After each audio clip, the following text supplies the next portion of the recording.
Bênção estarmos aqui nessa manhã para juntos meditarmos na palavra de Deus. Eu quero convidá-los para nessa manhã nós refletirmos na primeira lição desse novo trimestre.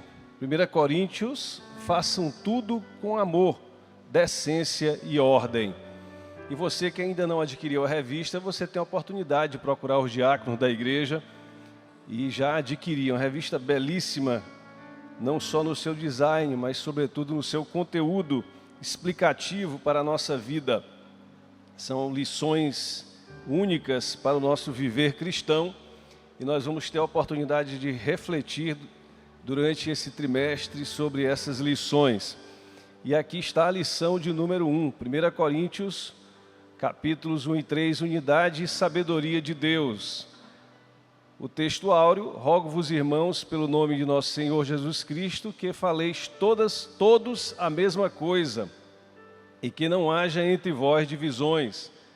Antes, sejais inteiramente unidos na mesma disposição mental e no mesmo parecer. 1 Coríntios, capítulo 1, versículo 10. A verdade prática: divisões na igreja revelam uma compreensão distorcida de Cristo e prejudicam a evangelização.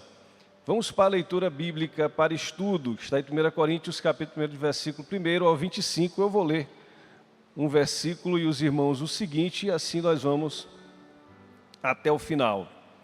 Diz a palavra de Deus: Paulo, chamado pela vontade de Deus para ser apóstolo de Jesus Cristo, e o irmão Sóstenes.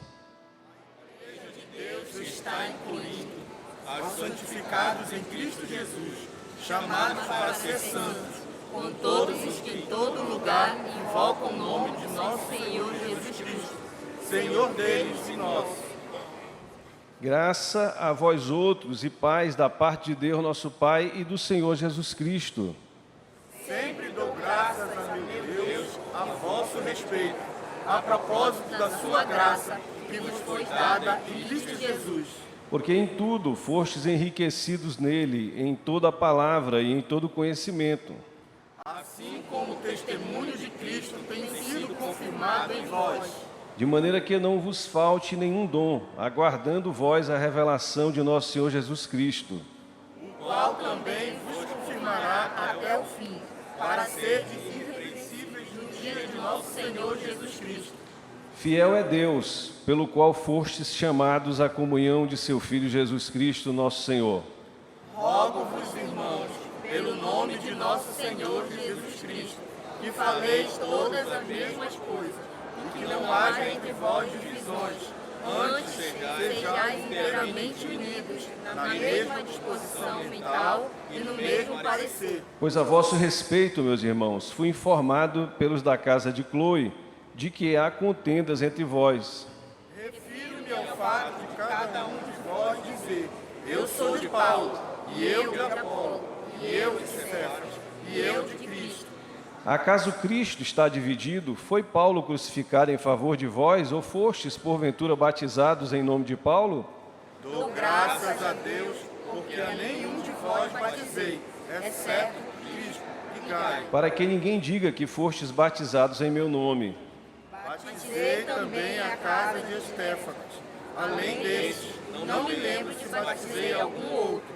Porque não me enviou Cristo para batizar, mas para pregar o Evangelho, não com sabedoria de palavra, para que se não anule a cruz de Cristo. Certamente, a palavra da cruz é loucura para os que se perdem, mas para nós que somos salvos, poder de Deus. Pois está escrito: destruirei a sabedoria dos sábios e aniquilarei a inteligência dos instruídos. Onde está o sábio? Onde o escriba? Onde o inquiridor deste século? Porventura não tomou Deus louca sabedoria do mundo? Visto como, na sabedoria de Deus, o mundo não o conheceu por sua própria sabedoria, aprove a Deus salvar os que creem pela loucura da pregação. Porque tanto os judeus pedem sinais, como os gregos buscam sabedoria. Mas nós pregamos a Cristo crucificado, escândalo para os judeus, loucura para os gentios. Mas para os que foram chamados, tanto judeus como gregos, Cristo, poder de Deus e sabedoria de Deus. Porque a loucura de Deus é mais sábia do que os homens, e a fraqueza de Deus é mais forte do que os homens. Quantos podem dizer amém? Amém. Senhor, te louvamos e exaltamos para sempre. Pedimos a tua bênção para ministrar e aprender o teu querer. Em nome de Jesus. Amém e graças a Deus. Queridos, podeis sentar. Iniciando, portanto, esse trimestre, louvamos a Deus por essa oportunidade de podermos compartilhar a palavra do Senhor.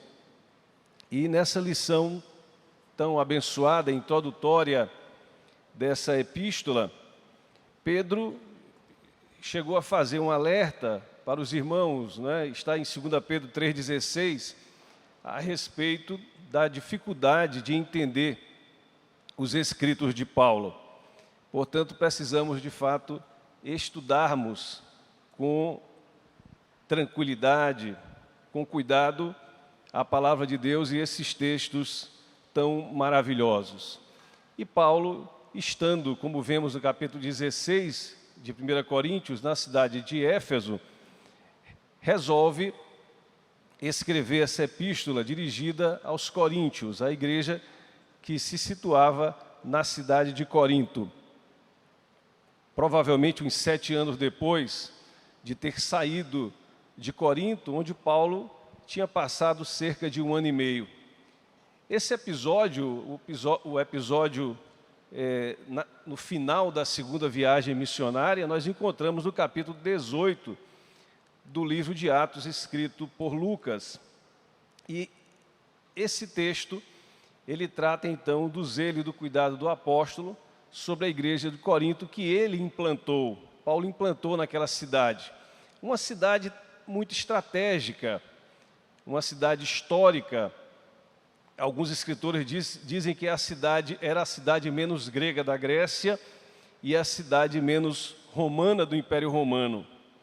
Mas o fato é que aquela cidade, ela era uma cidade grega e estava sob a administração de Roma, portanto, integrava o Império Romano, a cidade portuária, uma cidade que fica no chamado Istmo, né? Uma porção pequena de terra que liga o continente àquela península, que é a península do Peloponeso, uma península muito importante, onde ficava antes a cidade de Esparta, e ali, Corinto, naquele momento, era a capital daquela área, daquela região do Império Romano, a cidade, portanto, mais importante. Hoje existe naquela área uma ligação entre os dois golfos, né? O Golfo de Corinto com o Golfo Sarônico.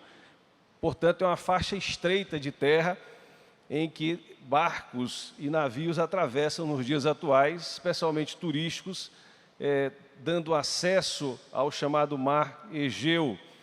E naquele tempo, isso era feito, né, porque era uma região de muito comércio, era feito por barcos pequenos, mas por terra, como que por um pequeno trilho levado naquela pequena área ou pequena faixa de terra. Mas o que quero dizer com isso? Que é uma região comercial bastante desenvolvida, em que as pessoas elas tinham uma vida cosmopolita, influenciada por várias etnias do mundo inteiro. E uma região em que se desenvolveu muitas coisas. Por exemplo, além do comércio, ou seja, uma região rica, né, também se desenvolveu a questão do esporte, né? Eles tinham jogos, muitos jogos, como os gregos faziam, desenvolviam o físico, né? A cultura do físico, a questão dos problemas de ordem sexual dos habitantes da cidade eram problemas seríssimos, né? Já herdados de gerações antigas, porque a Corinto antiga, que tinha sido destruída, ela cultuava Afrodite, né? Tinham 1000 prostitutas cultuais, então era uma cidade que tinha muitas influências. Mas como uma cidade grega, era muito preocupada com a questão do pensamento, da racionalidade, da especulação no pensar, e a igreja tinha se assentado ali, tinha sido assentada por Paulo. E Paulo recebeu, portanto, aquele pedido, né, feito pelos gregos de Corinto, de alguns esclarecimentos. Está no capítulo 7, nós vamos ver mais à frente, e Paulo se propunha a levar esses esclarecimentos sobre alimentos, sobre casamento, sobre vários temas. Na verdade, são 5 sessões principais, né? Onde ele trata de problemas da divisão, ou seja, de contendas, problema da sexualidade, problema de alimento consagrado a ídolos, problema da ordem no culto, problemas relacionados ao uso dos dons espirituais e também doutrinas como a doutrina da ressurreição e outras que são enfocadas na epístola do apóstolo Paulo. Uma epístola riquíssima, a maior epístola de Paulo é a primeira epístola aos Coríntios. E ele inicia com essa saudação, e é curioso e até alentador, e nos traz uma graça muito especial, quando nós vemos esse texto e observamos nos primeiros 10 versículos, né, sempre a menção ao Senhor Jesus. Em todos os versículos ele traz essa expressão, ele repete em cada um deles, ele vai repetindo, o Senhor Jesus Cristo, Jesus Cristo, trazendo, portanto, para aquela igreja a centralidade de Cristo. Porque onde há divisão e onde há o coração dividido, sempre as pessoas deixaram Cristo de fora. E é isso que, na verdade, o apóstolo estava tentando, né, através dessa epístola, que serve para eles e serve para nós nos dias de hoje, alertar aos coríntios e também a nós. Ele, portanto, começa até o versículo 9 com uma saudação muito especial. E aqui é preciso que nós entendamos bem. A igreja dos Coríntios era uma igreja de pessoas salvas, de pessoas que tinham uma fé viva, uma fé avivada. Ele estava, através da epístola, corrigindo rumos, né? Reparando rumos, era uma preocupação, né? Então ele elogiou a igreja, até o versículo 9 nós podemos ver isso, né? Os predicados positivos da igreja. E a igreja era uma igreja cheia de dons espirituais, cheia da graça de Cristo. E depois ele vai então passar a ensinar, a repreender aquilo que precisava ser mudado. A saudação de Paulo é uma saudação como de costume nas epístolas que se fazia no tempo, né? Ele se identifica como o escritor da epístola, ele identifica os destinatários, que eram os coríntios, a igreja de Deus na cidade de Corinto, e ele deseja votos de bem-estar, ou para alguns autores ele faz uma oração em favor daqueles homens. Ele está em companhia de Sóstenes. Aqui não há maiores explicações sobre quem é esse homem. Provavelmente se interpreta que seria alguém importante naquela cidade de Corinto, né? Alguém importante para a igreja, talvez um líder da igreja. E a interpretação que é oferecida pela revista é que esse Sóstenes é o chefe da sinagoga, o segundo chefe da sinagoga do período da viagem missionária de Paulo a Corinto, que ele passou lá 1 ano e 6 meses. Ele ganhou o primeiro chefe da sinagoga, chamado Crispo, e também o batizou. E depois nós vemos o que sucedeu. Crispo, na chefia da sinagoga, estabeleceu uma conspiração contra Paulo, levando Paulo até o tribunal, até Gálio, que era o procônsul, está no capítulo 18 de Atos, e ali Paulo é inocentado. Gálio diz: olha, isso é uma questão de religião, decidam vocês mesmos. E aí o povo enfurecido resolve então bater, né, escorraçar exatamente Sóstenes, que ainda não tinha se convertido. Se é o mesmo Sóstenes, mencionado no capítulo 18 de Atos, esse Sóstenes então se tornou uma liderança, era comum, né, haver essa menção. Nós vamos encontrar isso também em Colossenses, né, o líder da igreja ao lado de Paulo, quando ele escreveu a epístola para dar uma força maior para aquela epístola. E ele então começa a se referir aos santificados e santos. Eu já estou aqui no item 2, né?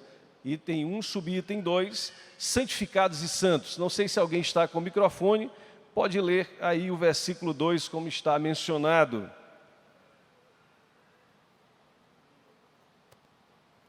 Eu vou ler esse. A igreja de Deus que está em Corinto, aos santificados em Cristo Jesus, chamados para ser santos, com todos os que em todo lugar invocam o nome de nosso Senhor Jesus Cristo, Senhor deles e nosso. Paulo está falando da santidade, a importância da santidade. Na verdade, Paulo, ele, em toda a epístola, já que é uma epístola de grande repreensão, de desvios que estavam acontecendo, ele vem desde o início dizendo, né, que estava sob a vontade de Deus.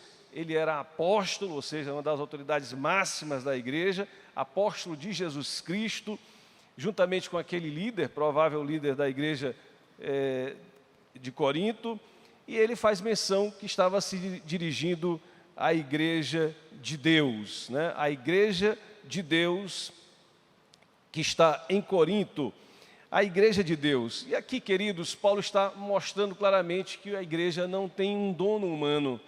Nenhum homem é dono da igreja, nenhum ser humano é dono da igreja, mas a igreja é de Deus. Ele está exatamente fazendo essa menção. A igreja é de Deus e a igreja também não pode ter partidos, não pode ter facções. Mas ele começa a falar da santificação, essa palavra tão importante, né, em que ele menciona nesse versículo aos santificados em Cristo. Eles estão então posicionados, né? Eles estão em Cristo, há um posicionamento em Cristo, essa entrega a Cristo. E ao mesmo tempo, como está mencionado no texto, chamados para ser santos com todos os que em todo lugar invocam o nome de nosso Senhor Jesus Cristo. Ele está incluindo aquela igreja, na igreja do Senhor em toda a terra, e está falando para aqueles que devem andar em santidade. Os que estão posicionados em Cristo, estão, portanto, em Cristo, eles devem andar com Cristo. E aqui é a santidade progressiva. Precisamos contínua e progressivamente ser a imagem, ou revelar a imagem do Senhor Jesus na nossa vida, em um processo de santificação que só vai terminar com a volta de Jesus Cristo. Portanto, o apóstolo ele está fazendo essa introdução, chamando claramente os irmãos de Corinto, né, a entenderem a necessidade dessa progressiva santificação. E aí ele dá ações de graças, mostrando, né, para aquele povo as bênçãos de Deus que eles tinham realmente nas suas vidas. Então, o versículo 4, alguém pode ler? Alguém está com o microfone? Sempre dou graças ao meu Deus a vosso respeito, a propósito da sua graça que vos foi dada em Cristo Jesus. Ou seja, a graça de Deus, né, o favor imerecido de Deus, a salvação em Jesus Cristo alcançou os coríntios e eles estavam engajados na igreja, estavam na igreja, tanto que eles recebiam a bênção de Deus e o Senhor distribuía sobre eles os dons espirituais. E como está mencionado no texto, o próprio apóstolo destaca: porque em tudo fostes enriquecidos nele, em toda a palavra, em todo o conhecimento. Era uma igreja que estudava, né? Uma igreja que conhecia a Bíblia, que tinha preocupação com o conhecimento bíblico, assim como o testemunho de Cristo tem sido confirmado em vós. Ou seja, as pessoas testemunhavam Cristo, como está escrito na palavra de Deus, em 1 Pedro 2,9, né? O Senhor nos chama para proclamar as virtudes daquele que nos chamou das trevas para a sua maravilhosa luz. Havia diferença dos coríntios para o mundo. O que Paulo estava tentando dizer para eles é que eles precisavam não deixar que o mundo viesse então a trazer alguma conformação para a vida deles. Esse é o ponto que nós precisamos trabalhar nas nossas vidas. Segundo Romanos 12:2, nós não devemos nos conformar com este século, mas transformar-nos pela renovação de nossas mentes, para que nós experimentemos qual seja a boa, agradável e perfeita vontade de Deus. Não vos conformeis com este século. Essa era a preocupação de Paulo. Sim, eles estudavam, eles tinham conhecimento, eles estavam dando testemunho, né? Mas estava entrando o mundo dentro da igreja. E Paulo dizia: de maneira que não vos falte nenhum dom, né? Não faltava dom naquela igreja, aguardando vós a revelação. Estavam aguardando a vinda de Cristo. Quantos aqui estão aguardando a vinda de Cristo, né? Nós também estamos. Louvado seja o nome do Senhor, a revelação de nosso Senhor Jesus Cristo, o qual também vos confirmará até o fim, para seres irrepreensíveis no dia de nosso Senhor Jesus Cristo. Fiel é Deus, pelo qual fostes chamados à comunhão de seu Filho, Jesus Cristo, nosso Senhor. Paulo, então, está fazendo menção a esses aspectos importantes para aquela igreja e ressaltando aquilo que aquela igreja tem de bom e já trazendo para eles a importância de cultivarem, né, esses predicados nas suas vidas e continuarem se santificando. Paulo, portanto, ele dava graças a Deus pelo que tinha acontecido na vida deles. Mas aí, a partir do versículo de número 10, ele vai começar a trazer a exortação à unidade. Primeiro, nós temos que entender, havia um problema de divisão, e ele estava exortando os irmãos a viverem uma vida em unidade. Ele tinha sido informado acerca de dissensões, acerca de divisão na igreja. Queridos, é muito rico, né, esse texto de 1 Coríntios.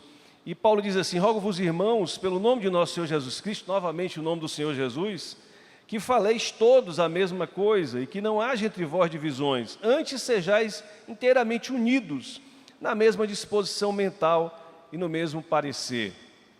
Paulo, no versículo 11, vai revelar quem foi que trouxe essa informação para ele, né? Está tendo divisão na igreja dos Coríntios. Quem foi que informou? Ele diz assim: pois a vosso respeito, meus irmãos, fui informado pelos da casa de Cloe, de que há contenda entre vós. Queridos, esse texto, e a revista nos alerta disso, nos chama uma atenção muito especial para a nossa vida cristã. Muito interessante o texto, e o comentarista enfoca bem essa questão. Paulo estava dizendo para os coríntios, para a igreja de Coríntios, quem tinha dito para ele, Paulo, que havia divisão. Havia transparência, né, entre eles. Não é aquela chamada denúncia anônima, né, ou aquela denúncia, ou aquela informação que a pessoa leva para o outro e diz: olha, mas não disse que fui eu, né? O fofoqueiro, ele faz assim, né? Fofoqueiro, ele faz assim. Na verdade, queridos, a Bíblia nos ensina sobre tudo, como nós devemos tratar na casa do Senhor.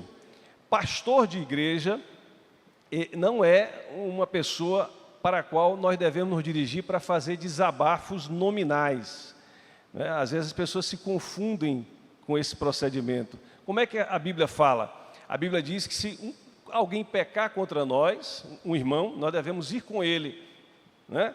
Exortar a ele diretamente. Se ele permanecer, eu vejo isso muito nos adolescentes, né? E nós devemos ser da mesma maneira, né? Acompanho as células, acompanho como eles se tratam, como eles buscam aos outros para que eles se integrem, que haja arrependimento, que haja mudança de vida. Isso é muito rico, né? Não há uma transparência.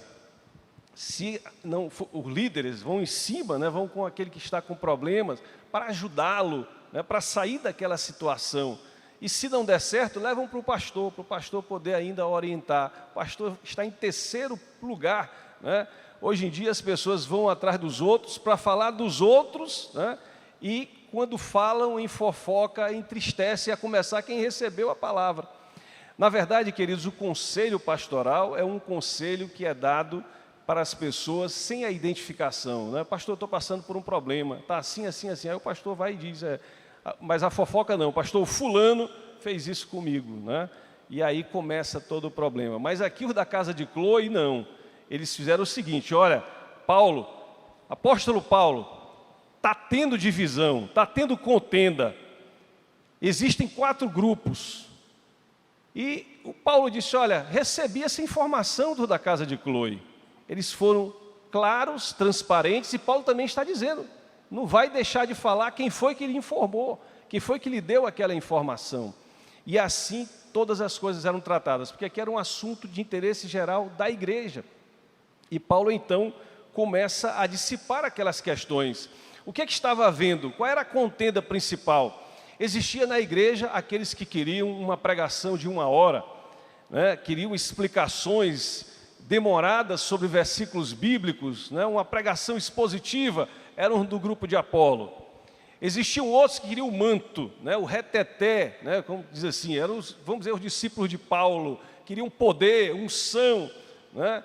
Mas tinha Mas na igreja tinha os discípulos, os que diziam que eram de Pedro. O que eles queriam? Eram judaizantes. Eles queriam a festa das cabanas. Olha, nada impede que a gente festeje a Páscoa, a festa das cabanas, as outras festas bíblicas, né? E um grupo era o grupo que não tinha liderança, não se submetia a nenhum líder. Era exatamente aqueles que diziam que eram de Cristo. Era o quarto grupo, o primeiro de Paulo, Pedro, Apolo, né, que era o explicador, aquele que era o eloquente, um homem de Deus eloquente. Mas eles queriam, e um grupo dizia, não, eu não sou de nenhum desses três, eu sou de Cristo. Ou seja, eu não me submeto a nenhuma liderança, eu não tenho líder, eu sou desigrejado, né? Eu lidero a mim mesmo, eu faço o que eu quiser e bem entender. E assim, queridos, esses grupos estavam ali, né? Um que não se submetia a liderança nenhuma, outro que queria a pregação do jeito que ele queria, e iam de um lugar para o outro fazendo confusão. E Paulo então começa a falar inicialmente para o grupo que dizia ser dele Paulo. Ele dizia, olha, eu quase nem batizei ninguém nessa igreja, porque a minha preocupação foi de evangelizar, a minha preocupação foi de levar para vocês a palavra de Deus. E eles ouviram aquilo de Paulo. Paulo queria dizer o seguinte, eu não morri por vocês, eu não fui crucificado por vocês, quem foi Cristo. Ninguém pode ser de Paulo, nenhum de nós, queridos, nenhum que está aqui, está fazendo nada para trazer para si qualquer tipo de glória, nem pode fazer, porque a glória toda ela é de Cristo. Nós não estamos aqui para fazer discípulos humanos nossos, mas para que eles conheçam a Cristo e sejam de Cristo sim, dirigidos por Cristo, sabendo que o Espírito Santo está na liderança da igreja, que Deus nos colocou sob uma liderança e devemos então seguir no mesmo pensamento, como está dito na palavra de Deus, a mesma mente, a mesma disposição mental. O que é a mesma disposição mental? Quase antes de terminar de sair da boca do pastor, o que ele está dizendo sobre o que devemos fazer, a nossa mente já está preparada para fazer daquela maneira, para agir daquela maneira. Quando a igreja decide o mesmo parecer, nós temos também o mesmo parecer. E Paulo então começa a dizer, olha, se vocês estão dizendo que são de Paulo, vocês estão errados, vocês devem ser e são de Cristo. E o mais importante não foi quem batizou cada um de vocês, né? O mais importante é que vocês são de Jesus Cristo, entregaram a vida para Cristo, e no batismo isso está exatamente simbolizado. Vocês morreram para o mundo, o velho homem morreu e vocês ressurgiram como novas criaturas em Cristo Jesus, para a glória dele. O objetivo, portanto, da nossa vida, o objetivo principal de Paulo e de cada um de nós, é levar essa palavra para que as pessoas venham conhecer a Deus. Quantos podem dizer amém? E aí Paulo começa a falar da questão da sabedoria humana. Eu estou no item 2 agora, que é diferente da sabedoria divina, e que é a sabedoria divina que importa para nós. Queridos, os gregos, e quem estuda, e o conhecimento nosso, ocidental sobretudo, ele está todo permeado pela cultura grega até hoje. Eles eram da especulação, buscar racionalidade em tudo, uma lógica quase que matemática para tudo, para a razão, para a compreensão das coisas.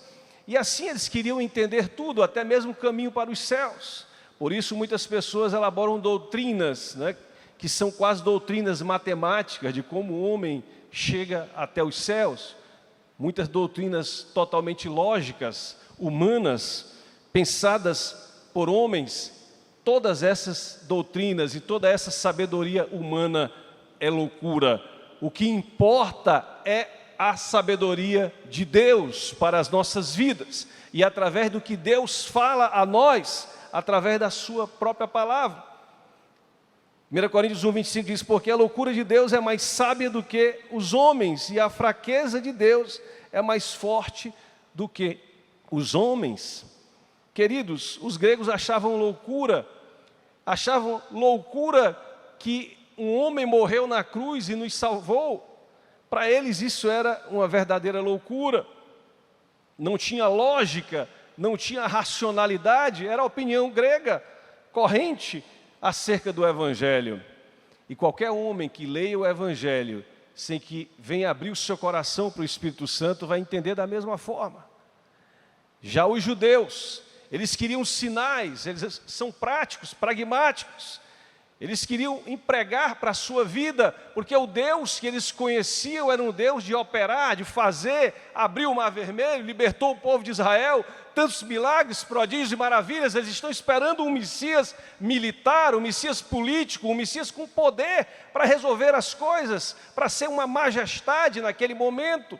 Eles não aceitam a mensagem da cruz, porque para eles a mensagem da cruz é loucura, ela é vergonhosa, é uma maldição morrer no madeiro.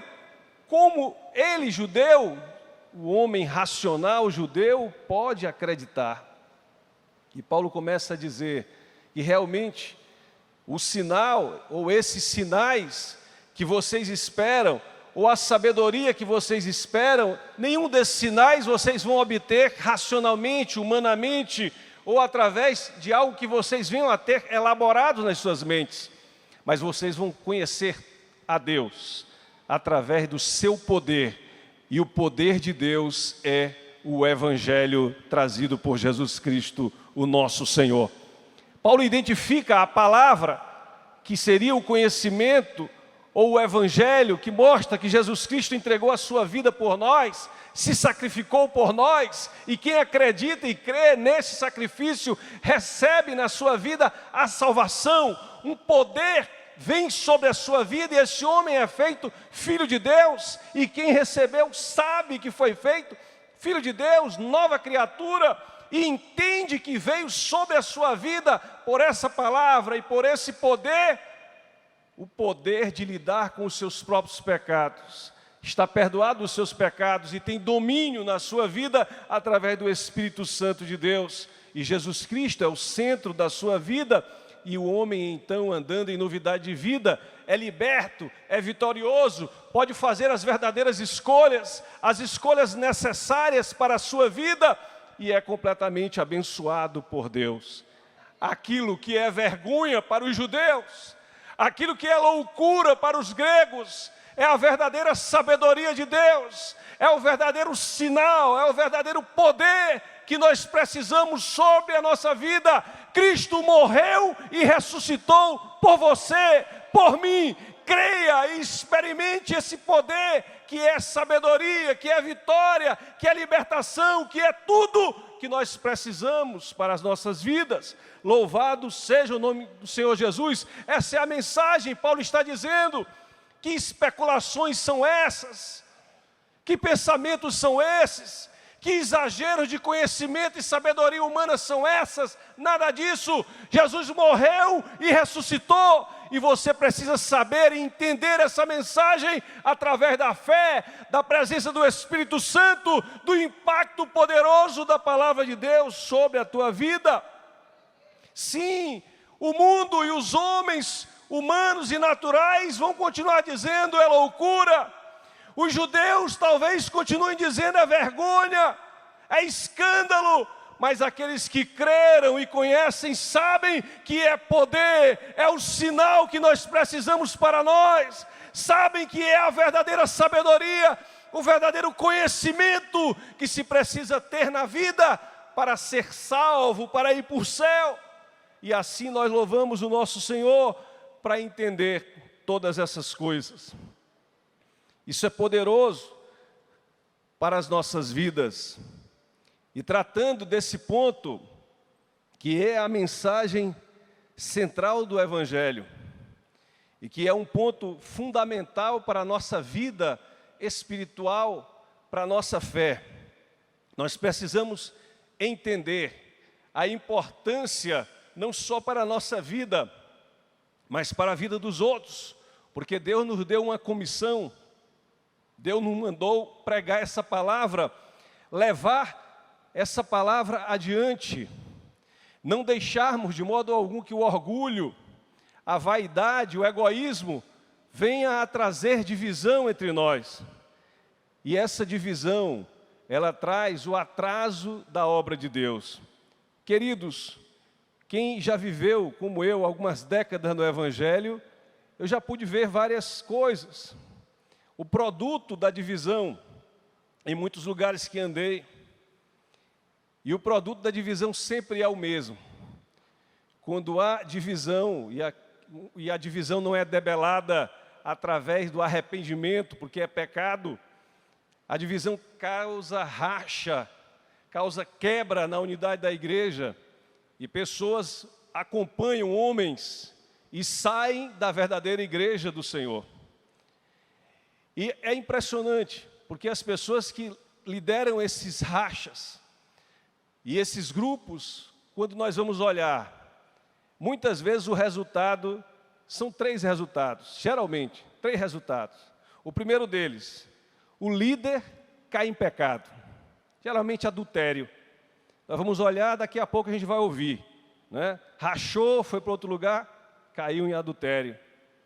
Ou um dia é revelado o adultério que ele teve antes. Outros caem na heresia. Agora mesmo recebemos um vídeo aí, está correndo, né, na internet, de um grande líder que está dizendo que Jesus Cristo é o anjo Gabriel. Cai na heresia. Heréticos começam a se preocupar com assuntos que não deveriam se preocupar, mas sim se preocupar com o poder de Deus, com a palavra de Deus, com o evangelho do nosso Senhor Jesus Cristo, pregar a palavra simples e clara do evangelho, porque os gregos também acusavam a palavra de Deus de simples demais. É muito simples, precisa ser sofisticada, rebuscada. Eles diziam nas suas especulações.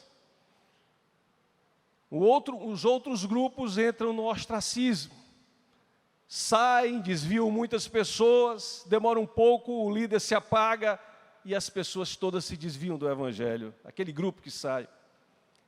As divisões começam no coração de pessoas. O pecado da facção está exatamente nesse ponto, especialmente quando nós não conseguimos tratar as nossas desavenças, as nossas diferenças, e através do arrependimento chegar a ter exatamente aquilo que a palavra de Deus nos chama a ter, que é uma mina de bênção para as nossas vidas. E nós então teremos a nossa mente com esse mesmo posicionamento, esse mesmo dispor, né? A mente disposta à unidade, esse mesmo parecer, uns com os outros e com a igreja do Senhor. E assim nós seremos abençoados. Indo já agora para o item final, e já ingressando na parte final dessa mensagem, que é exatamente o item 3, que fala da sabedoria divina, que eu já pude aqui sintetizar de alguma forma, é muito importante nós entendermos que o nosso comportamento, era isso que Paulo queria, ele precisa ser transformado e nós precisamos crescer em santidade cada vez mais. Aquilo que nos chama para nós mesmos e não para Cristo, que nos chama para seguir a homens, porque os filósofos eles querem seguidores, né? Mas nós sabemos que nós não estamos buscando seguidores para nós, mas para Cristo. E assim nós precisamos inicialmente nos santificarmos, estarmos em arrependimento e ajudando os outros a se arrependerem. Quando lemos essa epístola, vemos a forma transparente que os cristãos daquele tempo, os cristãos corintos e Paulo, que era o líder como apóstolo, como eles procediam. Eu já pude falar aqui, né? Paulo disse, olha, os da casa de Cloe, eles me disseram que vocês estão em contendas, que existem divisões. Paulo não escondeu a fonte, né? Paulo disse de uma forma clara, e a transparência entre nós, para que nós possamos ser abençoados, é muito importante. Crente, ele não fala mal do outro, ele não leva uma informação negativa do outro para uma terceira pessoa. Crente, se necessário for, ele fala para a própria pessoa aquilo que é necessário falar. E assim nós obtemos a vitória. Os problemas gerais da igreja não, né? As facções, as divisões. Olha, eu vou dizer para o pastor, né, que vocês estão fazendo isso aqui, eu vou contar para ele, claramente, de forma transparente. Tudo na igreja funciona com transparência. e assim a bênção de Deus é liberada sobre as nossas vidas. É exatamente o que diz o Salmo 133, buscando a unidade e não a divisão. O problema, queridos, é que as pessoas nos dias atuais, o mundo as contaminou tanto, que estão tão endeusadas, que não admitem mais ser exortadas em nada. E como é bom, queridos, espiritualmente falando, ser exortado. Como é bom cair a ficha. Como é bom que alguém diga para você, para mim, para todos nós, que nós precisamos melhorar, que nós precisamos nos arrepender de algo que nós estamos fazendo, porque nós não queremos fazer algo contra a vontade do nosso Deus. É a Deus que nós queremos agradar, e essa suposta situação que é narrada como desagradável, na verdade gera em nós um peso de glória, e a bênção de Deus vem sobre a nossa vida. Precisamos praticar a palavra como ela está sendo ensinada, porque é exatamente o que está na Bíblia. Nós somos irmãos, somos crentes, e estamos aqui para ajudar uns aos outros e para ganharmos muitas vidas, porque quando nós nos dividimos, e a divisão, queridos, não acontece só quando elegemos ídolos, mas acontece também quando o nosso coração se separa, e aí é o mesmo problema, porque não há o mesmo pensamento, não há a mesma palavra, não há o mesmo parecer, e a bênção de Deus não vem sobre as nossas vidas. O Salmo 133, muito conhecido, ele fala: oh, quão bom e quão agradável viverem unidos os irmãos, é como óleo precioso sobre a cabeça, o qual desce para a barba de Arão, e desce para a gola de suas vestes. Fala do orvalho de Hermon, o orvalho que descia do alto e vinha sobre todos os lugares e sobre as pessoas de Israel em um certo período do ano, por causa da altitude da montanha, e aquele orvalho trazia aquela sensação de que todos estavam sendo abençoados por Deus. Uma unidade, uma bênção comum, uma bênção de Deus sobre as nossas vidas. E assim, queridos, quando nós nos comportamos dessa forma, nós entendemos realmente que todos nós somos pecadores, e pecadores remidos, e precisamos da graça de Deus sobre a nossa vida. E qualquer coisa que nós nos gloriarmos, nós devemos nos gloriar no Senhor. Eu já estou concluindo, diz o versículo 31 do capítulo 1, para que, como está escrito, aquele que se gloria, glorie-se no Senhor. Tudo é para a glória de Deus. Tudo aquilo que recebemos, e Paulo vai explicar isso durante esse texto que nós vamos estudar nesse trimestre. Todas as bênçãos, tudo decorre de Deus, tudo aquilo que somos, tudo aquilo que temos, não decorre de méritos humanos, e por isso o orgulho e a autossuficiência precisam ser banidos da nossa vida. E assim, queridos, precisamos então transmitir essa verdade, e assim também precisamos apreender essa verdade, e a graça do Senhor, ela produz tudo isso na nossa vida, e a bênção que o Senhor quer para a nossa vida. Não deixemos que o mundo venha a tomar conta a partir do nosso coração, da igreja do Senhor, mas que nós possamos ser espirituais e recebermos a bênção de Deus sobre a nossa vida.